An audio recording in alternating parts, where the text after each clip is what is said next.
வணக்கம். Great ventures வழங்கும் லாபம் கமாடிட்டியில் ஜெயிக்கலாம் வாங்க நிகழ்ச்சிக்கு உங்களை வரவேற்பது வி. விஷ்ணுராஜ்.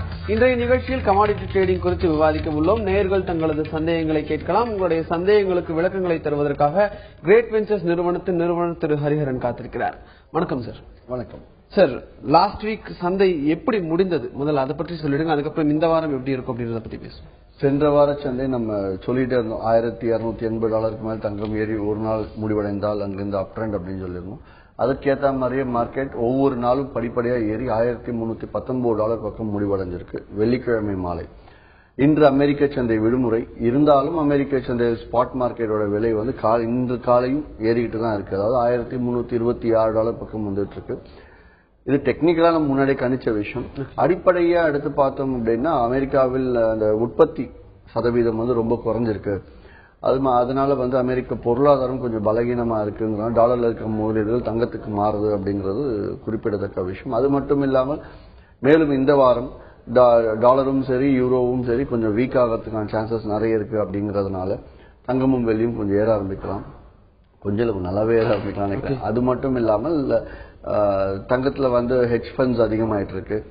அதே மாதிரி எம்சிஎக்ஸ்ல ஆர்பிட்ராகஸ் கான்ட்ராக்ட்லயும் வந்து ஆர்பிட்ராகஸ் வந்து கொஞ்சம் இன்க்ரீஸ் பண்ணிட்டு இருக்காங்க பொசிஷன்ஸ் எல்லாமே. ஸோ இதெல்லாம் எடுத்து பார்க்கும்போது ஒரே ஒரு சின்ன விஷயம் என்னன்னா எஸ்பிடிஆர் கோல்ட் ட்ரஸ்ட் மட்டும் தன்னோட கையிருப்பை கொஞ்சம் குறைச்சிருக்காங்க. அது மட்டும்தான் இந்த போக்கு கொஞ்சம் மாறுதலா இருக்கு. அது எதனால அப்படிங்கிற ஒரு நாட்கள் நமக்கு தெரிஞ்சிடும். இன்று அமெரிக்க சந்தை விடுமுறை, பிரசிடென்ட் டே அப்படிங்கிற விடுமுறைனாலும் பெருசா அதுவும் செய்தி வெளியாகாது. இது தங்கம் வெள்ளியை பொறுத்த நிலவரம். கச்சா எண்ணெயை பொறுத்த வரைக்கும் $100.59 பக்கம் முடிவடைஞ்சிருக்கு. இது கிட்டத்தட்ட $103 வரைக்கும் போறதுக்கான வாய்ப்பு இருக்கு. போயிட்டு மறுபடியும் இறங்க ஆரம்பிக்கும் அப்படிங்கிற எதிர்பார்ப்பு. ஏன்னா $103.30 ஒரு பெரிய ரெசிஸ்டன்ஸா இருந்துட்டு இருக்கு. அது தாண்டி ஒரு நாட்கள் முடிவடைந்தால்தான் அங்கே அப் ட்ரெண்ட். அது வரைக்கும் மார்க்கெட் இந்த ரேஞ்சில் இருக்கும். ஓகே சார், நம்ம க்ரூட் ஆயில் பத்தி தொடர்ந்து பேசுவோம். அதற்கு முன்பாக சென்னையில இருந்து ஒரு காலர் வந்திருக்காங்க. ஐயூப், வணக்கம். ஐயூப், உங்களுடைய கேள்வி என்ன, சொல்லுங்க. ஹரியன் சார், வணக்கம் சார். Good morning. வணக்கம், சொல்லுங்க சார். இந்த ரெண்டு கேள்வி இருக்கு சார். ஒன்னு, காப்பர் சில்வர் மார்க்கெட் இந்த ஃபியூச்சர்ல எப்படி சார் இருக்கும்? பைல இருக்குமா செல்ல இருக்குமா? ஃபர்ஸ்ட் கேள்வி. செகண்ட் வந்து இப்ப நம்ம இன்டர்நேஷனலி வந்து இந்த கமாடிட்டி மெட்டல் இருக்கு இல்லையா, காப்பர் லிட்டு ஜிங்க் இதெல்லாம் வந்து என்னதான் டிமாண்ட் இருந்தா கூட suppose USA dollar rate fell down ஆயிடுச்சுன்னா அது மார்க்கெட் கீழே போயிடுது. என்ன ரீசனா இருக்கும் மெயினா? ஃபண்டாஸ்டிக், இது நல்ல கேள்வி. ஆனால் பதில் சுலபம் தான். என்னன்னு பாத்தீங்கன்னா, அதாவது ஃபர்ஸ்ட் நீங்க கேட்டது காப்பரும் வெள்ளியோடு இருக்குன்னு கேக்குறீங்க. வெள்ளி வந்து தங்கத்தின் போக்குல தான் இருக்கும். சோ தங்கம் ஏறுவதற்கான வாய்ப்புகள் அதிகமா இந்த வாரம் இருக்கிறதுனால வெள்ளியும் ஏறுவதற்கான வாய்ப்புகள் அதிகமாக இருக்கு. அதற்காக இன்ட்ராடேல நீங்க பை பண்ணிட்டு மார்க்கெட் இறங்கினா ஷாக்லாம் ஆக வேண்டாம். அளவுகள் உபயோகப்படுத்தி பண்ணீங்க அப்படின்னா வந்து உங்களுக்கு அந்த பாதிப்புகளே இல்லாம பண்ணலாம். அதாவது ஃபார் எக்ஸாம்பிள் மார்க்கெட் ஏற போகுதுன்னா இன்னைக்கு ஏறும், நாளைக்கு இறங்கும், திருப்பி நாளன்னைக்கு மறுபடியும் அங்க எவ்வளவு தூரம் ஏறிச்சோ அதற்கு மேலேயும் ஏறும். சோ இந்த மாதிரி ஒரு உதாரணத்துக்கு தான் சொன்னேன். இந்த மாதிரி வந்து அப் ட்ரெண்ட் மார்க்கெட்ல இருக்கும்போது நீங்க செல்லிங் போகாம அவாய்ட் பண்ணாலும் பை பண்ணி மார்க்கெட் இறங்குச்சுன்னா பயப்பட வேண்டாங்கிறதுக்காக சொல்றேன். காப்பரை பொறுத்தவரையில் உற்பத்திகள் அமெரிக்க சந்தையில குறைஞ்சிருக்கு. சைனாவில் உற்பத்திகள் எப்படி இருக்குன்னு இந்த வாரம் டேட்டா வெளியாகும்போது அதை வச்சு நம்ம முடிவெடுத்துக்கலாம். ஆனால் டெக்னிக்கலாக எடுத்து பார்க்கும்போது பேஸ் மெட்டல் சிறிதளவு மேல போறதுக்கான வாய்ப்பு இருக்கு. வெள்ளியும் ஓரளவுக்கு அப் ட்ரெண்ட் ஃபார்மே போயிட்டு இருக்கிறதுனால வெள்ளியும் ஒரி பண்ண வேண்டியதில்லை. இன்னொரு விஷயம் நீங்க கேட்டது, அமெரிக்க டாலர் பலகீனமாச்சு அப்படின்னா இங்க வந்து விலை வந்து ஏறுது, இல்ல அமெரிக்க டாலர் ஸ்ட்ராங் ஆச்சு அப்படின்னா இங்க வந்து விலை குறையுது அப்படின்னீங்க. அதாவது அமெரிக்கன் டாலர் ஸ்ட்ராங் ஆச்சு அப்படின்னா ரூபாயின் மதிப்பு, இங்க நம்ம ரூபாயின் மதிப்பு என்ன ஆகும், $62 இருந்து $64, $65 போகும். அப்ப நம்ம இறக்குமதி பண்ணக்கூடிய காப்பரோட விலை கூடும். அதே வந்து அமெரிக்க டாலர் கொஞ்சம் வீக் ஆச்சுன்னா இந்திய ரூபாயின் மதிப்பு அதிகமாகும். சோ இறக்குமதி பண்ணக்கூடிய காப்பரோட விலை குறையும். இதுதான் பேசிக் லாஜிக். Okay sir. இன்னொரு காலர் வந்திருக்காங்க சென்னையில இருந்து பிரேம்குமார். வணக்கம் பிரேம்குமார், உங்களுடைய சந்தேகம் என்ன கேளுங்க. ஹலோ, வணக்கம். அரவிந்த் குமார், சொல்லுங்க. அரவிந்த் குமார். காப்பரோட இன்னைக்கு லெவல் தெரிஞ்சுக்க விரும்புறேன். காப்பர் மினியோட லெவல். காப்பர் மினிக்கு லெவல்ஸ் இல்ல, காப்பர் லெவல்ஸ் சொல்றேன். அப்படியே மோரல்ஸ் மினிக்கு அது மேட்ச் ஆகும். $445.80 முடிவடைஞ்சிருக்கு வெள்ளிக்கிழமை அன்னைக்கு. $445 25 கீழே மார்க்கெட் இறங்குச்சுன்னா ஷார்ட் போங்க. முதல் டார்கெட் $444.55. அதற்கு மேல பெரிய அளவு டார்கெட் இல்ல. இதே வந்து நீங்க அப் ட்ரெண்ட்ல இருந்தால் 446.65க்கு மேலதான் பை. அப்படி பை பண்ணீங்கன்னா 447.25, அதாவது கிட்டத்தட்ட 60 காசு தான் இருக்கு. இன்கேஸ் 447.30க்கும் மேல காப்பர் விலை ஏறினால் 448-70 போறதுக்கு வாய்ப்பு இருக்கு. ஓகே சார், சென்னையில இருந்து இன்னொரு காலர் வந்திருக்காங்க, சுப்பிரமணியம். வணக்கம் சுப்பிரமணியம், கமாடிட்டி ட்ரேடிங்ல உங்களுடைய சந்தேகம் என்ன, நீங்க கேளுங்க. ஹலோ, வணக்கம், சொல்லுங்க. வணக்கம், திருப்பூர்ல பேசுறோம் சார். சொல்லுங்க சொல்லுங்க. ஹலோ, வணக்கம், சொல்லுங்க. சுப்பிரமணியம் சொல்லுங்க, உங்களுடைய சந்தேகம் என்ன? சார் வணக்கம் சார். வணக்கம் சார், திருப்பூர்ல பேசுறேங்க. உங்களுடைய போன வீக் 5 நாளுமே அந்த லெவல்ஸ் வந்து பர்ஃபெக்டா இருந்தது சார். நன்றி. அப்புறம் சார், இப்போ இன்னொரு டவுட் என்னன்னா, இப்போ கோல்டு வந்து டாலர்ல ட்ரேட் ஆயிட்டு இருக்குதுல்ல சார். சரிங்க. அது வந்து யூரோப்போட பவுண்டு டைவர்ட் பண்ணி தான் ஆகுதுங்கிற மாதிரி சொல்றாங்க. யூரோப்போட பவுண்ட்? யூரோப்போட பவுண்ட் இருக்குதுல்ல சார், யூரோப்போட பவுண்ட் அப்படின்னா வந்து பவுண்ட் அப்படிங்கிறது யூரோப்பு கிடையாது, பிரிட்டன். நீங்க யூரோப்னா யூரோ தான் கரன்சி. சொல்லுங்க, இப்ப சொல்லுங்க. கரன்சி அது வச்சுதான் யூஎஸ்ஏவோட கோல்டு டாலர்ல வந்து கன்வெர்ட் ஆகி ட்ரேட் ஆகுது அப்படின்னு சொல்றாங்க சார்.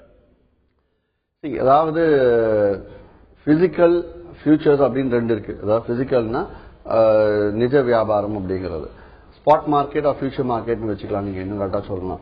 இப்போ லண்டன் மேட்ல ஏதாவது ஃபியூச்சர் ட்ரேடிங், யூஎஸ்ல ஆகிற ஃபியூச்சர் ட்ரேடிங், ஆன்லைன்ல ஆகக்கூடிய வர்த்தகத்துக்கு நீங்க டாலர் தான் இங்க பாக்குறீங்க. ஆனால் London metal exchange, LBMH, London bullion merchant association சொல்லுவோம், அங்கிருந்து வெளியாகக்கூடிய விலை அங்கிருந்து பவுண்ட் அளவுல, பவுண்ட்ல இருந்து டாலருக்கு கன்வெர்ட் பண்ணி நமக்கு இங்க ஸ்பாட் மார்க்கெட் டெலிவர் ஆகிறதா நீங்க சொல்ல வருது. அது வந்து நம்ம டாலர்ல கோல்ட மதிப்பிடுறோம் அப்படின்னு சொல்றோம். அதற்கும் உள்ள இன்னும் ஒரு சின்ன விஷயம் இருக்கு, அதுதான் நீங்க இப்ப கேட்ட விஷயம், அதுவும் நடக்குது. நன்றி. ஓகே சார், இன்னொரு காலர் மதுரையில இருந்து வினோத்குமார் கால் பண்ணிருக்காங்க. வணக்கம் வினோத்குமார், கமாடிட்டி ட்ரேடிங் உங்களுடைய சந்தேகம் என்ன, நீங்க கேளுங்க. சார் வணக்கம். ஹரியன் சார், குட் மார்னிங் சார். வணக்கம், சொல்லுங்க சார். இன்னைக்கு லெட் ஜிங்க் ரெண்டோட லெவல் மட்டும் சார். ரைட். ஓகே. அதாவது மார்க்கெட் லெட்டை பொறுத்தவரை $131.70 முடிவடைஞ்சிருக்கு வெள்ளிக்கிழமை. இன்னைக்கு $132.10 மேல ஏறிச்சுன்னா பை பண்ணுங்க.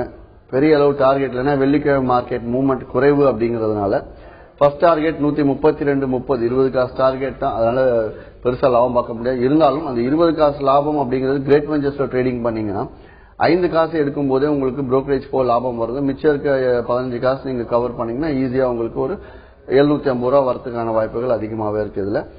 அதற்கு அடுத்தது அதுக்கு மேல மார்க்கெட் போச்சு அப்படின்னா 132.90 2வது டார்கெட் எதிர்பார்க்கலாம். இதே டவுன் ட்ரெண்ட்ல 131.55 கீழே போனா ஷார்ட், ஃபர்ஸ்ட் டார்கெட் 131.20 வச்சுக்கலாம். சோ இது லெட்டோட அளவுகள். ஜிங்கோட அளவுகள் பார்க்கணும்னா 126.50 முடிவடைஞ்சிருக்கு வெள்ளிக்கிழமை இன்னைக்கு 136.35 கீழே ஷார்ட் போகலாம். முதல் டார்கெட் 126.10 தான். ஐ மீன் 25 தான் லாபமே இருக்கு. இதே வந்து அப் ட்ரெண்ட்ல 126.90 மேல பை பண்ணீங்கன்னா 127.5 15 தான் லாபம். ஸோ லெட் ஜிங்க் இன்னைக்கு பெரிய லாபம் கொடுக்கறதுக்கான வாய்ப்புகள் வேணும். நீங்க லாட்ஸ் இன்க்ரீஸ் பண்ணி லாபத்தை அதிகரிச்சுக்கோங்க. நன்றி. ஓகே, லெட் ஜிங்க் வந்து லாட்ஸ் இன்க்ரீஸ் பண்ணி இன்னைக்கு மூவ்மெண்ட்ஸ் குறைவு, அதனால இன்னைக்கு மூவ்மெண்ட் குறைவு. வெள்ளிக்கிழமை மூவ்மெண்ட்டுக்கு இன்னைக்கு காலைல லெவல்ஸ் வந்து ஹிட் ஆகிறதுக்கான சான்சஸ் கம்மி. அதாவது சான்சஸ்ல ப்ராஃபிட் கம்மியா இருக்கிறதுனால லாஸ் மல்டிப்ளை பண்ணுவோம். ஓகே சார், இதை பற்றி நம்ம தொடர்ந்து பேசுவோம். ஒரு காலர் வந்திருக்காங்க ஸ்ரீவல்லிபுத்தூர்ல இருந்து மாறி. வணக்கம் மாறி, உங்களுடைய சந்தேகம் என்ன, கேளுங்க. சார் வணக்கம் சார். வணக்கம், சொல்லுங்க சார். பேசலாமா? பேசுங்க. சொல்லுங்க மாறி. ஹலோ, வணக்கம் சார். வணக்கம் சார். வணக்கம் சார். இன்னைக்கு குரூட் ஆயில் பிளஸ் வந்து நிக்கலோட ரேட் எப்படி சார் இருக்கும்? ஓகே, ஆயில பொறுத்த வரைக்கும் சொல்றேன். ஆயில் வந்து 6198 முடிவடைஞ்சிருக்கு வெள்ளிக்கிழமை இன்னைக்கு. அமெரிக்க சந்தையில டாலர் கொஞ்சம் பலகீனம் ஆகும் போது ஆக்சுவலா வந்து ரெண்டு தான் பாக்குறாங்க. அதாவது அமெரிக்க சந்தையில டாலர் பலகீனம் ஆச்சு அப்படின்னா பொருளாதாரம் சரியில்லை, அதனால கச்சா எண்ணெய் தேவைப்பாடுகள், பெட்ரோல் தேவைப்பாடுகள் குறையும், கச்சா எண்ணெய் தேவைப்பாடுகள் குறையும் அப்படிங்கிறது ஒரு பக்கம். மற்றொரு பக்கம் டாலர் பலகீனமானால் மற்ற நாடுகளோட கரன்சியோட விலை, அவங்களோட கரன்சி வந்து கொஞ்சம் ஸ்ட்ராங் ஆகும். அப்படி ஸ்ட்ராங் ஆகுறதுனால அவங்க இறக்குமதி பண்ணக்கூடிய விலை குறையறதுனால இறக்குமதி கொஞ்சம் அதிகமா பண்ணுவாங்க அப்படிங்கறதுனால க்ரூட் ஆயிலோட விலை அந்த இடத்துல ஏறலாம். சோ நம்ம இப்போதைக்கு இருக்க சிச்சுவேஷன் கொஞ்சம் பேலன்ஸ்டான சிச்சுவேஷனால பெரிய அளவுல மார்க்கெட் டிஃபரன்ஸ் இருக்காது. இருந்தாலும் இன்னைக்கு இன்ட்ராடேக்கு எடுத்தீங்கன்னா 6221 மேல இருந்துச்சுன்னா பை பண்ணுங்க. முதல் டார்கெட் 6243. அதே நீங்க 6177 கீழே போச்சுன்னா ஷார்ட் போங்க. முதல் டார்கெட் 6155. நன்றி. ஓகே சார், இன்னொரு காலர் சென்னையில இருந்து வந்திருக்காங்க, ராமகிருஷ்ணன். வணக்கம் ராமகிருஷ்ணன், உங்களுடைய சந்தேகம் என்ன கேளுங்க கமாடிட்டி ட்ரேடிங்ல. Hello sir. ஹலோ வணக்கம், சொல்லுங்க. ஹலோ சார், இப்ப ஷேர்னா என்ன சார்? அது ஷேர்னா பங்கு எப்படி வாங்குறது, எப்படி அதை பத்தி சார்? அதாவது இது வந்து ஷேர் மார்க்கெட் கிடையாது. இந்த ப்ரோக்ராம் முழுக்க முழுக்க பொருட்சந்தை கமாடிட்டி மார்க்கெட்டை பொறுத்தது. ஸோ நீங்க பங்குச்சந்தையும் சரி கமாடிட்டி சந்தையும் எப்படி வாங்குறது எப்படி விற்கிறது நிறுவனத்தை அணுகி நீங்க அங்க போய் பார்த்தீங்கன்னா ஆன்லைன்லேயே சொல்லி கொடுப்பாங்க, ட்ரைனிங் கொடுப்பாங்க. கமாடிட்டி ட்ரேடிங் பத்தி தெரிஞ்சுங்கன்னா கிரேட் வெஞ்சர்ஸ் தொடர்பு கொண்டு நேரில் வந்து தாராளமா பார்க்கலாம். நன்றி சார். நம்ம கமாடிட்டி ட்ரேடிங் பத்தி தொடர்ந்து பேசுவோம். அதுக்கு முன்னாடி ஒரு காலர் வந்திருக்காங்க, தஞ்சாவூர்ல இருந்து குமார். வணக்கம் குமார், உங்களுடைய சந்தேகம் என்ன கேளுங்க கமாடிட்டி ட்ரேடிங்ல.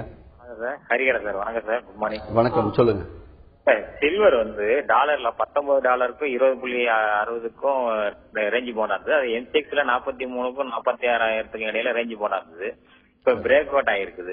இது எந்த லெவல் வரைக்கும் போகலாம்? பொசிஷன் வந்து எந்த இடத்துல லாங் எடுக்கலாம், ஸ்டாப் லாஸ் எங்க வைக்கலாம் சார்? ஒரு பொசிஷன் கால் மாதிரி சொல்லுங்க சார். ஒரு வாரம் 2 வாரம் ஹோல்டு பண்ணலாமா லாங்க? சில்வரை பத்தி ஒரு விளக்கமான சஜஷன் சொல்லுங்க. ஏன்னா ஒரு பிரேக் அவுட் ஆயிருக்கு, 40,000 மேல க்ளோசிங் ஆயிருக்கு போன வீக்கு. இந்த டார்கெட் எங்க வைக்கலாம், எந்த இடத்துல இன்னைக்கு பை பண்ணா எந்த இடத்துல பண்ணலாம், ஒரு பொசிஷன் கால் மாதிரி வைக்கிறது கொஞ்சம் சில்வர் பத்தி தெளிவா சொல்லுங்க. ஏன்னா ஒரு 2 மாசம் கழிச்சு பிரேக் அவுட் ஆயிருக்கு, கொஞ்சம் நல்லா கிளியர் சொல்லுங்க. Thank you sir. இல்ல கடைசியில் 2 மாசம் கழிச்சு பிரேக் அவுட் ஆயிருக்கிறதா சொல்லியிருக்காரு. அதாவது வெள்ளி வந்து $21.51 மேல மார்க்கெட் அமெரிக்க சந்தையில பிரேக் ஏறி இருக்கு. ஏற்கனவே நம்ம குறிப்பிட்டிருந்தோம் $20.69 மேல ஏறி முடிவடைந்தால் மார்க்கெட் வந்து கொஞ்சம் ஸ்ட்ராங்கா மேல போகும்னு சொல்லிட்டு அதே மாதிரி தான் மேல போயிட்டு இருக்கு.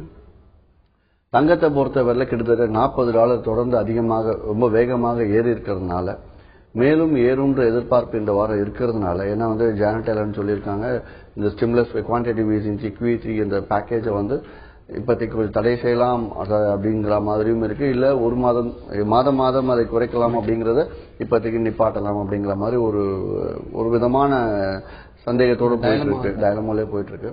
ஸோ அந்த வகையில பார்க்கும்போது எக்கானமி சரியில்லைங்கிறதுனால கோல்டும் சில்வரும் ஏறும் எதிர்பார்ப்பு இருக்கும். நீங்க கேட்ட கேள்விக்கு டாலர்ல கணக்கு சொல்றேன். $20.23 கீழே வெள்ளியோட விலை இறங்கி முடிவடைந்தால் மட்டும்தான் மார்க்கெட் வந்து டவுன் சொல்லலாம். அது வரைக்கும் மார்க்கெட் வந்து அப் ட்ரெண்ட்ல தான் இருக்கும். ஸோ நீங்க பை பண்றதாக இருந்தால் $20.23 நீங்க ஸ்டாப் லாஸ் அச்சீவ் பண்றது தான் நல்லது. நன்றி. Okay sir. சார், இப்போ நேச்சுரல் கேஸ், அதாவது நிறைய ஃபாரின் கண்ட்ரீஸ்ல இப்ப பனிப்பொழிவுன்ற ஒரு விஷயம் நிறையவே அதிகமாகவே ஆயிட்டு இருக்கு நிலையில இந்த நேச்சுரல் கேஸ்ன்றது அவங்களுக்கான தேவைப்பாடுகள் வந்து அதிகரிக்கும். ஸோ அப்படி இருக்கும் பொழுது இப்போ நேச்சுரல் கேஸ்ல இன்வெஸ்ட்மெண்ட் அப்படின்னு பார்க்கும் பொழுது கமாடிட்டி ட்ரேடிங்ல இன்வெஸ்ட்மெண்ட் அது எப்படி இருக்கும்? இயற்கை எரிவாயுவை பொறுத்தவரையில இந்த வருஷம் அது ஒரு ஹாட் கேக்காக இருக்கும் எனக்கு. ஏன்னா கோல்டு வெதருக்கு இங்க ஹாட்டா போயிட்டு இருக்கு மார்க்கெட். அமெரிக்காவிலும் சரி மேலும் மேலும் ஒவ்வொரு நாடுகள், டோக்கியோல எடுத்து பார்க்கணும், ஒவ்வொரு நாடுகள்லயும் வந்து இப்ப குளிர்காலம் அதிகமா இருந்துகிட்டு தான் இருக்கு. இன்னும் அது செட்டில் ஆகல. ஒரு பக்கம் செட்டில் ஆகுது அப்படிங்கிற மாதிரி இன்னைக்கு செய்தி வெளியான 2-3 நாட்கள்ல மறுபடியும் வந்து குளிர்காலம் அதிகமா அதிகரிக்குது. இந்த செட்டில் ஆக இயற்கை எரிவாயு தேவைப்பாடுகள் அதிகமா தான் இருக்கும் அடுத்த ஓரிரு வாரங்கள் அப்படிங்கிற எதிர்பார்ப்புல. இயற்கை எரிவாயு கொஞ்சம் அப் ட்ரெண்ட்ல தான் இருக்கும். ஓகே சார், இயற்கை எரிவாயு பத்தி நம்ம தொடர்ந்து பேசுவோம். அதுக்கு முன்னாடி கோவையில இருந்து விஜயராமன் கால் பண்ணிருக்காரு. வணக்கம் விஜயராமன், உங்களுடைய சந்தேகம் என்ன கேளுங்க. சார், இன்னைக்கு யூஎஸ் மார்க்கெட் லீவ்னு சார் சொன்னாரு. அப்புறம் ஸ்பாட்ல வந்து ரேட் அதிகமா இருக்குன்னு சொல்றாரு. ஸ்பாட் ரேட் எங்க பாக்குறது சார்? அது எப்படி இன்னைக்கு யூஎஸ் மார்க்கெட் லீவும் போது ஸ்பாட் எப்படி ட்ரேட் ஆச்சுன்னு கேட்கலாம்னு சொன்னேன். அதாவது நீங்க மார்க்கெட்ல spot market US market comparison பார்க்கணும், கிரேட் வெஞ்சர்ஸ் வெப்சைட்லயே போய் பார்க்கலாம். இல்ல கூகுள்ல போனாலும் யூஎஸ் மார்க்கெட்டோட ரேட்ஸ் நீங்க spot market futures market rate நீங்க சர்ச் பண்ணா கண்டிப்பா உங்களுக்கு கிடைக்கும். இன்று காலை சிங்கப்பூர் மார்க்கெட்ல விலை ஏறி இருக்கிறதுனால இங்க தங்கத்தின் விலை ஆட்டோமேட்டிக்கா மார்க்கெட் ஓபன்ல ஏறுங்கிற என்னோட எதிர்பார்ப்பு. ஓகே சார், நேச்சுரல் கேஸ் பத்தி சொல்லிட்டு இருந்தீங்க சார். ஸோ அந்த மாதிரி வின்டர் சீசன் கண்டினியூ ஆயிட்டு இருக்கிறதுனால, அதாவது ரொம்ப ஸ்ட்ராங் கோல்டு இருக்கிறதுனால இயற்கை எரிவாயு விலை கூட தான் செய்யும். ஆனால் இயற்கை எரிவாயு இந்தியாவை பொறுத்தவரையிலும் சரி உலக அளவிலும் சரி ஹைலி வாலடைல் கமாடிட்டி. திடீர்னு வந்து மார்க்கெட் ஹை ஃப்ரீஸ் ஆகும், திடீர்னு லோ ஃப்ரீஸ் ஆகும், அன்னைக்கே மறுபடியும் ஹை ஃப்ரீஸ் ஆக முடியும். இந்த மாதிரிலாம் இருக்கிறதுனால நீங்க எதை பண்ணாலும் இயற்கை எரிவாயுல முக்கியமாக நீங்க ஸ்டாப் லாஸ் போட்டு பண்றது நல்லது. ஏன்னா நீங்க பை பண்ணி திடீர்னு 40 ரூபாய் இறங்கி நிற்கும். ஸோ அந்த மாதிரி சமயத்தில் மாட்டிக்க கூடாது அப்படிங்கிறதுக்காக மார்க்கெட் அப் ட்ரெண்டாக இருந்தாலும் ஒரு யூஎஸ்ல ஒரு சின்ன திருப்பத்துக்கு இங்க பெரிய அளவு பாதிப்பு இருக்கும். ஏன்னா யூஎஸ் இங்க லாட் சைஸ் ரொம்ப யூஎஸ்ல இருக்க லாட்டுக்கு இங்க கம்பேர் பண்ணா வந்து ரொம்ப அதிக வாலடைலா இருக்கும். அங்க லைட் மூவ்மெண்ட் இங்க பெரிய மூவ்மெண்ட் கொடுக்கும். அதனாலதான் இங்க ஹெவி மூவ்மெண்ட்ஸ் இருக்கும் அப்படின்னு சொல்றேன். ஸோ முக்கியமா ஸ்டாப் லாஸ் வச்சு இயற்கை எரிவாயு ட்ரேட் பண்றது நல்லது. ஓகே சார், இப்போ இன்வெஸ்ட்மெண்ட்ல பொறுத்த வரைக்கும் எப்படி கமாடிட்டியில் இன்வெஸ்ட் பண்றது அப்படின்றத பத்தி எல்லாம் வந்து கடந்த சனிக்கிழமை கிரேட் வெஞ்சர்ஸ் வந்து நீங்க ஒரு கான்ஃபரன்ஸ் நடத்துனீங்க. ஸோ அந்த கான்ஃபரன்ஸினுடைய அவுட்கம் எப்படி இருந்தது? கான்ஃபரன்ஸ் நல்லாவே போச்சு. கிட்டத்தட்ட வந்து ஒரு 300க்கும் மேற்பட்டவங்க வந்திருந்தாங்க கான்ஃபரன்ஸ்க்கு. அந்த செமினாருக்கு டி நகர்லாம் நடந்தது. அன்னைக்கே ஒரு 25% அப்ளிகேஷன்ஸும் புதிதாக வாடிக்கையாளர் அன்றைக்கு இரவே சேர்ந்தாங்க எங்க கிட்ட. ஓகே சார், இதை பத்தி நம்ம தொடர்ந்து பேசுவோம். ஹைதராபாத்ல இருந்து ஒரு காலர் வந்திருக்காரு, ராஜு. வணக்கம் ராஜு, உங்களுடைய சந்தேகம் என்ன கேளுங்க. பேசுங்க ராஜு, சொல்லுங்க. சார் வணக்கம் சார். ஆக்சுவலி நீங்க வந்து சொல்றப்ப நிக்கலை பத்தி சொல்றப்ப சைனா மார்க்கெட்டை பேஸ் பண்ணி சொல்றீங்க, சில்வர்னா டாலர் யூஎஸ் மார்க்கெட்டை சொல்றீங்க. எதை டிபெண்ட் பண்ணி சார் இந்த மார்க்கெட் மூவ்மெண்ட் ஆகுது, நிக்கல் அந்த சில்வர்லாம்? அதாவது தங்கம், வெள்ளி, கச்சா எண்ணெய், இயற்கை எரிவாயு இது வந்து முக்கியமா அமெரிக்க சந்தையில அமெரிக்காவில் தான் அதிகமாக ஆன்லைன்ல ட்ரேட் ஆகக்கூடியது. ஸோ அங்கிருந்து விலை நமக்கு இங்க கிடைக்கும். கச்சா இது பேஸ் மெட்டல்ஸ், அடிப்படை உலோகங்கள் எடுத்துட்டீங்கன்னா முக்கியமாக சைனீஸ் மார்க்கெட் தான் மேஜர். அதிகமாக வந்து உற்பத்தி உலக அளவில் உற்பத்திகள் அதிகமாக இருக்கிறதால சைனால தேவைப்பாடுகள் அதிகமாக இருக்குங்கிறதுனால சைனாவோட மேனுஃபேக்சரிங் டேட்டாவை வச்சு நம்ம பேஸ் மெட்டல்ஸோட டிமாண்ட் அண்ட் சப்ளை நம்ம கணிக்கிறோம். ஆனால் நிக்கலை பொறுத்தவரை குறிப்பாக இந்தோனேஷியாவில் இப்ப சமீப காலத்தில் அந்த எக்ஸ்போர்ட் பண்ற நிக்கல் எக்ஸ்போர்ட்டை பேன் பண்ணியிருக்காங்க. அதனால நிக்கல் திடீர்னு மேல போச்சு. இன்னும் அது தொடர்ந்து இருந்துட்டு தான் இருக்கு. ஸோ முக்கியமாக ஆனால் விலை நிர்ணயிக்கப்படுறது எங்கன்னு கேட்டா எல்லா லண்டன் லைக் கோல்ட், சில்வர், அடிப்படை உலோகம் எல்லாத்துக்குமே வந்து லண்டன் எல்எம்இலையும் எல்பிஎம்ஏ லண்டன்ல தான் ஆகுது. கச்சா எண்ணெய் இயற்கை முக்கியமாக அமெரிக்கால தான். ட்ரேடிங் எல்லாமே எங்க அதிகமா ட்ரேட் ஆகுதுன்னு பார்த்தா யூஎஸ்ல தான் ஆகுது. நன்றி. ஓகே சார், கும்பகோணம்ல இருந்து இன்னொரு காலர் வந்திருக்காங்க, கண்மணி. வணக்கம் கண்மணி, உங்களுடைய சந்தேகம் என்ன கமாடிட்டி ட்ரேடிங்ல கேளுங்க. சார் எங்களுக்கு சில்வர் லெவல் வேணும் சார். Okay right. வெள்ளி 46,613 முடிவடைஞ்சிருக்கு மார்ச் கான்ட்ராக்ட் வெள்ளிக்கிழமை இன்னைக்கு எடுத்துறோம். 46,665க்கு மேல ஏறிச்சுன்னா பை பண்ணுங்க. முதல் டார்கெட் 47,220, கிட்டத்தட்ட 600 ரூபாய் லாபம் வாய்ப்புகள் இருக்கு. அதற்கு மேல மார்க்கெட் ஏறிச்சுன்னா 47,800 வரைக்கும் போறதுக்கான வாய்ப்பு இருக்கு. இதே டவுன் ட்ரெண்ட் அப்படியே 45,806 தான் ஷார்ட்டே போகணும் செல்லிங் பண்ண நினைக்கிறவங்க. முதல் டார்கெட் 45,502 எதிர்பார்க்கலாம். இரண்டாவது டார்கெட் சில்வரை பொறுத்தவரை வேணாம் எனக்கு, ஏன்னா மார்க்கெட் அப் ட்ரெண்ட் அப்படிங்கிறதுனால. Okay sir. சார் அந்த கான்ஃபரன்ஸ்ல எத்தனை பேர் வந்தாங்க அப்படின்றத பத்தி சொல்றீங்க. ஏன்னா இதுல வந்து அவங்களோட இன்ட்ரெஸ்ட் காட்டுது இல்லையா. ஸோ ட்ரேடிங்ல உள்ள வரணும் அப்படின்னு மக்களுக்கு இருக்கக்கூடிய அந்த பயத்தையும் தாண்டி அந்த இன்ட்ரெஸ்ட் நிறைய பேர் பயந்துட்டு இருக்காங்க. ஸோ நிறைய பேர் அதுல இன்ட்ரெஸ்டாவும் இருக்காங்க. பயப்படுறதுக்குலாம் ஒண்ணுமே கிடையாது. என்னன்னா லாஸ் ஆகுறவங்க, அதாவது மார்க்கெட்ல சரியா வியாபாரம் செய்ய தெரியாதவங்க மார்க்கெட் மேல குறை சொல்றவங்க மட்டும் தான் பயப்படுவாங்க தவிர மற்றபடி இல்ல. சம்பாதிக்கிறவங்க நிறைய பேர் இருந்துட்டு தான் இருக்காங்க. அதாவது அன்னைக்கு 318 பேர் வந்தாங்க. அதுல வந்து ஒரு 45 பேர் ஆல்ரெடி கிரேட் வெஞ்சர்ஸ் கிளைண்டாகவே இருக்காங்க. சோ இவங்க லாபம் எடுத்திருக்காங்களான்னு கேட்டா எல்லாரும் தான் கை தூக்குறாங்க. நல்லா தான் போயிட்டு இருக்கு எங்களுக்கு, இருந்தாலும் மீட்டிங்ல கலந்துக்கிறதுக்காக வந்திருக்கோம். அன்றைக்கும் புதிதா வந்தவங்க 120 பேர் புதுசா வந்திருக்காங்க. அதாவது ட்ரேடே தெரியாதவங்க. அது இல்லாம ஒரு 80 பேர் பக்கம் ட்ரேடிங் பண்றவங்க வந்திருக்காங்க. ஸோ ஓவராலா எடுத்து பார்க்கணும் எல்லாருக்கும் பயனடைகிற மாதிரி மார்க்கெட் பேஸ்ல இருந்து ஃபுல்லா சொல்லி கொடுத்து எப்படி ட்ரேட் பண்ணக்கூடாதுன்னு சொல்லி கொடுத்துட்டு எங்க அளவுகள் சார்ட் இதெல்லாம் காட்டி சொல்லி கொடுத்துட்டு நல்லாவே போச்சு அன்னைக்கு. அந்த மாதிரி விழிப்புணர்வு நிகழ்ச்சிகள் நடத்திக்கிட்டே இருந்தால்தான் பொதுமக்களுக்கு கரெக்டான வகையில போய் அது சேரும் அப்படிங்கிறதுக்காக நடத்திட்டு நல்லாவே போயிட்டு இருக்கு. ஓகே சார், ஒரு காலர் வந்திருக்காங்க, மணிகண்டன். வணக்கம் மணிகண்டன், உங்களுடைய சந்தேகம் என்ன கேளுங்க. வணக்கங்க. வணக்கம், சொல்லுங்க சார். வணக்கங்க சார். வணக்கம், சொல்லுங்க மணிகண்டன். இன்னைக்கு பார்லிமெண்ட்ல பட்ஜெட் தாக்கல் பண்றாரு சார் பைனான்ஸ் மினிஸ்டர். அப்ப கோல்டுக்கு எப்படி இருக்குன்னு கொஞ்சம் தெரிஞ்சுக்கலாம் சார். ஏதாச்சும் தள்ளுபடி செய்வாங்க சார், டாக்ஸ் ஏதாச்சும் அதுக்காக. ஓகே. அதாவது விலை அமெரிக்க டாலர்ல தங்கத்து விலை ஏறிக்கிட்டு இருக்கு. இங்கேயும் ஏறும் எதிர்பார்ப்புகள் இருந்தாலும் உலகத்துல நம்பர் 2வது இடத்துல இருக்கும் தங்கம் வாங்குறதுல, சேல்ஸ்ல நம்ம தான் 2வது, முதலிடம் சைனா இருந்துட்டு இருக்கு. அந்த வகையில சென்ற ஒரு வாரமாக இந்தியாவில் வியாபாரம், அதாவது பிசிக்கல் ட்ரேடர்ஸ், தங்க வியாபாரிகள் தங்கத்தை இறக்குமதி பண்றது குறைச்சிருக்காங்க அப்படிங்கிறாங்க.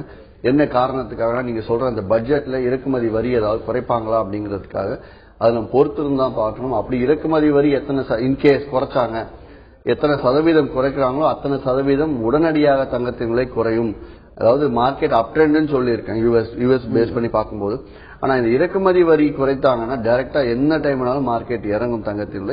அதனால ஜாக்கிரதை ஸ்டாப் லாஸ் போட்டு பண்றது நல்லது. Okay okay sir. ஒரு காலர் வந்திருக்காங்க சிதம்பரம்ல இருந்து சிவராமன். வணக்கம் சிவராமன், உங்களுடைய சந்தேகம் என்ன கேளுங்க. சார் வணக்கம், நான் சிவராமன் பேசுறேன் சார். வணக்கம், சொல்லுங்க. எனக்கு 2 கேள்வி சார். ஒண்ணு வந்து தங்கம் வந்து எவ்வளவு மேக்சிமம் எவ்வளவு ஏறுங்கிறது ஒண்ணு. ஓகே. அடுத்தது வந்து இந்த அவுன்ஸ், ஒரு அவுன்ஸ் தங்கம் விலைன்னு சொல்றாங்களே சார், ஒரு அவுன்ஸ்னா எத்தனை கிராம் சார் தங்கம்? ஓகே. தங்கம் விலை மார்க்கெட் அப் ட்ரெண்ட் தான் இன்னைக்கும் இந்த வாரமும். அந்த வகையில இன்னைக்கு அளவுகள் வேணுமானு சொல்றேன். 29,400க்கு மேல இருந்துச்சுன்னா பை பண்ணுங்க. முதல் டார்கெட் 29,457, இரண்டாவது டார்கெட் 29,535. அது வந்து மார்க்கெட் பலகீனமாச்சுன்னா 29,303 ஷார்ட் போனீங்கன்னா முதல் டார்கெட் 29,260, இரண்டாவது டார்கெட் செல்லிங் சைட் கோல்ல வேண்டாம்.